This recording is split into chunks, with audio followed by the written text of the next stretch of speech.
आता माझा मुद्दा खरीप हंगामातील 2024 मध्ये अतिवृष्टी बाधित झालेल्या 11,04,170 शेतकऱ्यांनी पीक विमा कंपनीला ऑनलाईन तक्रार दाखल केलेल्या आहेत अध्यक्ष महाराज।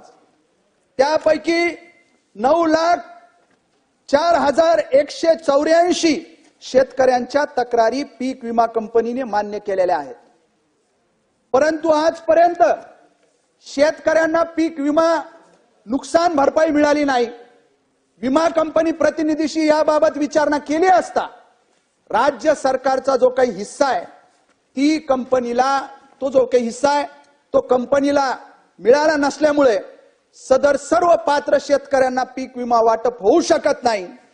त्यामुळे आपल्या माध्यमातून मी विनंती करणार आहे अध्यक्ष महाराज, त्या ठिकाणी हा जो काही खरीप हंगामाचा 2024 मधील पीक विमा वाटप होण्यावाचून राहिलाय तो राज्य सरकारचा जो काही हिस्सा आहे, कांदा व कापूससाठी 55% हिस्सा राज्य सरकारचा त्या ठिकाणी देणं त्यांनी अदा करणं हे गरजेचं आहे। त्याचबरोबर राहिलेल्या इतर पिकासाठी 52% जो काही राज्य सरकारचा हिस्सा आहे तो अदा करणं गरजेचं आहे। तो लवकरात लवकर करावा अशी आपल्या माध्यमातून या ठिकाणी विनंती करतो।